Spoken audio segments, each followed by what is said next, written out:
உங்க எல்லாருக்குமே கிருபையும் சமாதானம். நேற்று தினத்துல பார்த்தோம், ஆண்டவர் உங்களை அழைச்சிட்டு சும்மா யாருக்கிட்டையும் ஆண்டவர் உங்களை விட்டுட மாட்டார்.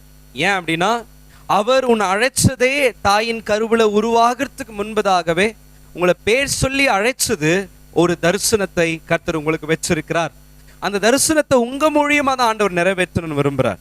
இப்ப பார்த்தோம், உங்களை ஆசீர்வதிக்கிறவர்களை நான் அவர் ஆசீர்வதிப்பாரு, உங்களை சபிக்கிறவர்களை நான் சபிப்பேன். உனக்குள்ளதான் இந்த உலகமே, இந்த எர்த்தே ஆசீர்வதிக்கப்பட்டிருக்கும். இன்னொரு வேர்ஷன் சொல்லுது, உன் ஃபேமிலி உனக்குள்ளதான். அப்படின்னா என்ன அர்த்தம்னா, நீ இருக்கிற தொட்டு தான் அந்த குடும்ப ஆசீர்வாதமா இருக்கு. நம்ம எல்லாருமே இன்னைக்கு ஆசீர்வதிக்கப்பட காரணம், ஆபிரகாமின் வாரிசுகளை யூத ஜனங்க மாத்திரம் தான் ஆசீர்வாதமா இருப்பாங்க. ஆனா கிருபையினால நம்ம எல்லாருமே கலேஷியன்ஸ் 3ல சொல்ல வரணுமா, நீ கிறிஸ்துவுடையவனா இருக்கிறதுனால, ஆபிரகாமின் புத்திரனா இருக்கிற வாரிசா இருக்கிற அவருக்குள்ள நீ இருக்கிறதுனால நான் உன்னை பிளஸ் பண்றேன். அல்லேலூயா. இஸ்ரவேல் ஜனங்களை கூட எகிப்துல இருந்து வெளியே கொண்டு வந்துட்டு கானான்கிட்ட கொண்டு போக சொல்றாரு, நாளைக்கு நீங்க அவங்களெல்லாம் அடிச்சு தள்ளிடுவீங்க, ஆனா உன் நீதினால ஆச்சுன்னு சொல்லாத, இல்ல அவங்க ஒரு துன்மார்க்கன் அவங்கனால ஆச்சுன்னு சொல்லாத. இவைகள் எல்லாம் ஆபிரகாமுக்கு, ஈசாக்குக்கு, யாக்கோபுக்கு நான் வாக்கு கொடுத்திருந்தேன், அதனாலதான் உங்களை கானானுக்கு கொண்டு போறேன்ற.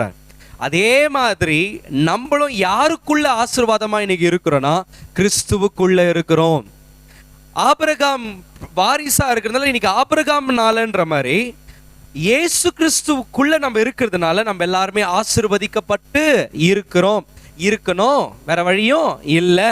நீங்க கிறிஸ்துவுடையவர்களா இருக்கிறீங்க, அதனால ஆபிரகாம் வாரிசாகிறீங்க, தவிர ஆபிரகாம் நாளன் கூட இல்லை, ஆபிரகாமுக்குள்ள.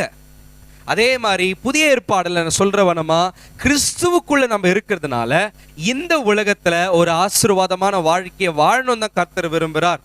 அந்த கிறிஸ்து உனக்குள்ள இருக்கிறதுனால, நீ அந்த கிறிஸ்துக்குள்ள இருக்கிறதுனால, நம்ம எங்க இருக்கிறோமோ அந்த இடம் ஆசீர்வாதமா மாறிடும்.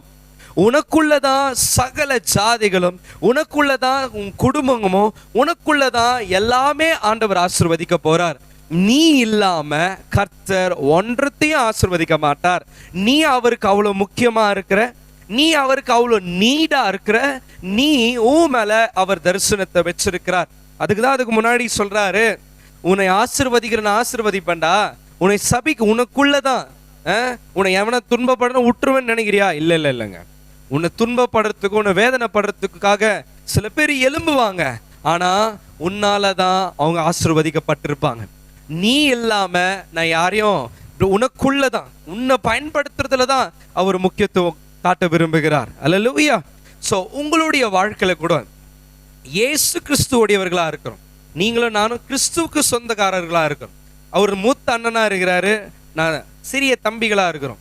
அவருக்கு சொந்தமானது எல்லாமே நம்மளுக்கு சொந்தமானது. இந்த உலகத்துல உங்கனால உங்க குடும்பம் ஆசீர்வதிக்கப்பட்டிருக்கும், உங்கனால உங்க தேசம் ஆசீர்வதிக்கப்பட்டிருக்கும், உங்க டிஸ்ட்ரிக்ட், உங்க ஸ்டேட் ஆசீர்வதிக்கப்பட்டிருக்கும், உங்க ஏரியா, உங்க குடும்பம் ஆசீர்வதிக்கப்பட்டிருக்கும், உங்கனால உங்க சபை கூட ஆசீர்வதிக்கப்பட்டிருக்கும். ஆமென். நீங்க ஆசீர்வாதமான ஒரு வாழ்க்கையை வாழணும் தான் கர்த்தர் விரும்புகிறார். நீங்க ஒண்ணு புரிஞ்சுக்கங்க, காட் உங்களை ஒரு வேல்யூவா பார்க்கிறார்.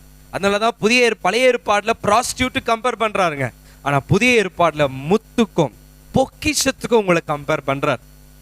மறைக்கப்பட்ட பொக்கிஷங்களுக்கு உங்களை கம்பேர் பண்றார், முத்துக்கு பேர்லுக்கு கம்பேர் பண்றார். சோ நீங்க அவ்வளோ வேல்யூ. அதனாலதான் உங்களை அவ்வளோ வேல்யூவா பார்க்கறதுனால பிதாவாகிய தேவன் உயர்ந்ததை இயேசு கிறிஸ்துவ உனக்காக எனக்காக கொடுத்தார். நீங்க அவருக்கு அவ்வளவு முக்கியம். அல்லேலூயா. சில வேளை உங்களுக்காக தான் இயேசு கிறிஸ்து எல்லாத்தையும் செய்து முடிச்சார்.